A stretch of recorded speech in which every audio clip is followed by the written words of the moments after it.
దళపతి విజయ్ ని అభినందిస్తూ కాలీవుడ్ టాలీవుడ్ స్టార్స్ అందరూ కూడా ట్వీట్స్ చేస్తున్నారు.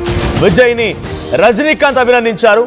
ఘన విజయం సాధించినందుకు పార్టీలోని ప్రతి ఒక్కరిని అభినందిస్తున్నానంటూ తలైవా ట్వీట్ చేశారు. అయితే విజయ్ ని మనసారా మెచ్చుకుంటున్నానన్నారు మెగాస్టార్ చిరంజీవి. మరోవైపు ఎంజీఆర్ ఎన్టీఆర్ పరంపర కొనసాగించిన విజయ్ అని బాలకృష్ణ కూడా ట్వీట్ చేశారు. విజయ్ గెలుపును మనస్ఫూర్తిగా అభినందిస్తున్నంటున్నారు అటు Tollywood prince Mahesh Babu. TVK chief Vijay success ఒక చరిత్ర అన్నారు విజయ్ దేవరకొండ. ఇక విజయ్ సక్సెస్ఫుల్ వండర్ఫుల్ అని రాజశేఖర్ కూడా ట్వీట్ చేశారు. పలువురు ప్రశంసలతో విజయ్ని ముంచెత్తున్నారు. సో మీకు ఒక్కొక్కరుగా వరుసగా ట్వీట్లు చూపించే ప్రయత్నం చేస్తున్నాను. సో మీ ఆర్టీవీ స్క్రీన్ పై చూస్తోంది ఫస్ట్ రజనీకాంత్ ట్వీట్ ఇది. సో రజనీకాంత్ ట్వీట్ చూద్దాం మనం ఒకసారి. Congratulations to Thiru Vijay, president of victorious Tamilaga Vetri Kazagam, and to the members of his party on their resounding victory in the recently concluded Tamil Nadu Legislative Assembly elections. TVK Vijay అని చెప్పి ఆయన డైరెక్ట్గా tag చేశారు. So నిజంగానే ఇక్కడ రజనీకాంత్ విషయంలో కూడా మాట్లాడాలి. Rajinikanth is a Thalaivi. డైరెక్ట్గా తమిళ ప్రజలు ఆయన్ని దేవుడుగా కూడా కొలుస్తారు.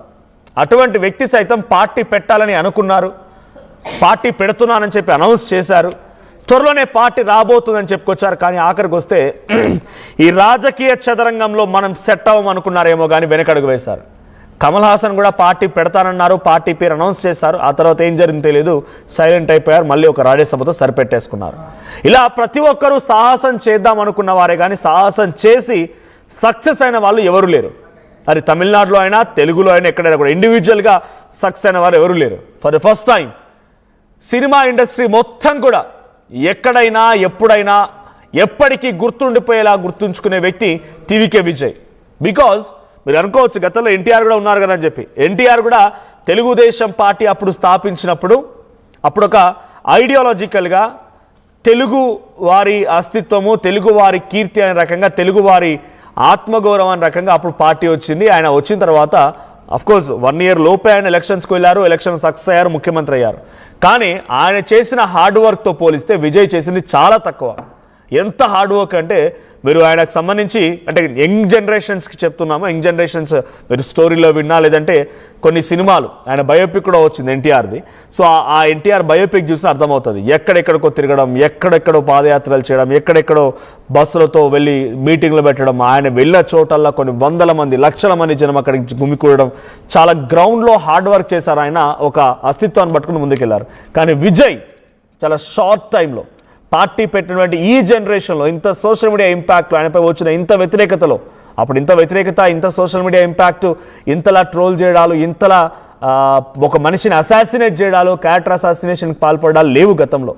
ఇప్పుడు విజయ్ ఎదుర్కొన్న దాంట్లో చాలా దారుణమైనటువంటి అసాసినేషన్ ఎదుర్కొన్నారు. ఆయన క్యారెక్టర్ అసాసినేషన్ చేశారు, ఆయన పర్సనల్ లైఫ్లోకి ఎంట్రీ ఇచ్చారు, ఆయన సినిమాలని అడ్డుకున్నారు.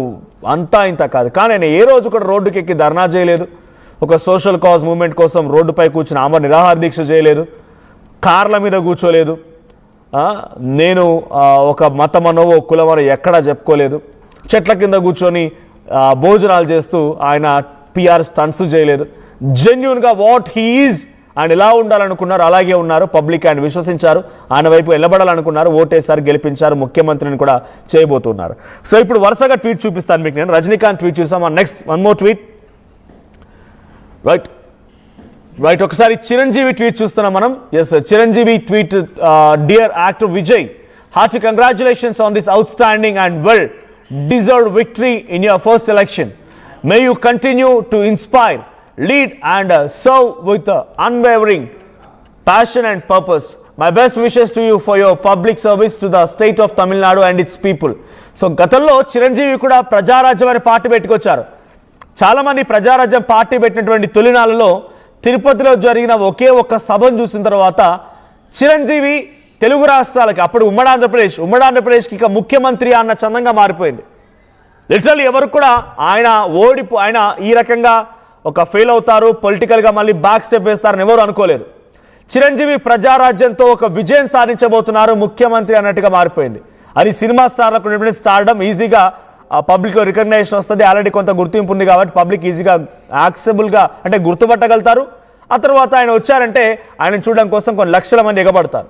కానీ ఆయనకు చివరాఖరిన ఆయనకి ఓట్ల రూపంలో మరలేదని, ఆ తర్వాత అతి తక్కువ కాలంలోనే పార్టీని విలీనం చేయడం, తర్వాత కేంద్ర మంత్రి సరిపెట్టుకోవడం, కేంద్ర మంత్రి పదవి అయిపోగానే ఇక పాలిటిక్స్కి గుడ్ బై చెప్పి మళ్ళీ సినిమాల్లోకి వెళ్ళిపోవడం. ఆ తర్వాత ఇంకో ట్వీట్ చూపిస్తున్నాను. ఇక్కడ తెలుగులో ప్రజారాజ్యం సక్సెస్ అవ్వలేదు, కానీ మరొక ట్వీట్ బాలకృష్ణ, నందమూరి బాలకృష్ణ చేసిన ట్వీట్ చూస్తున్నాం. నటుడు తలుచుకుంటే చరిత్రను తిరగరాయగలడని తమిళనాట ఎంజీఆర్ గారు, తెలుగునాట మా నాన్నగారు, తెలుగు జాతి అన్నగారు నందమూరి తారక రామారావు గారు నిరూపించారు. మళ్ళీ ఆ ప్రభంజనాన్ని స్ఫురణకు తెచ్చినటువంటి సోదరుడు విజయ్ని అభినందిస్తున్నాను. తమిళ ప్రజలు తనపై పెట్టుకున్నటువంటి ఆశలు నెరవేర్చడమే ఆశయంగా తన ప్రస్థానం సాగాలని అభిలాషిస్తున్నాను. అదేవిధంగా పశ్చిమ బెంగాల్, అస్సోం, పుదుచ్చేరిలో విజయం సాధించినటువంటి బీజేపీ, ఎన్డీఏ కూటమి పార్టీలకు కూడా శుభాకాంక్షలు అన్నారు ఆయన. మోదీజీ, అమిత్ షా జీలకు సారథ్యంలోనే నూతన భారత నిర్మాణం సాధ్యమని నమ్ముతూ వారికి నా విజయాభినందనలు అని చెప్పి ఆయన ట్వీట్ చేశారు. ఫస్ట్ లైన్ చూడండి. ఆ రోజు ఎంజీఆర్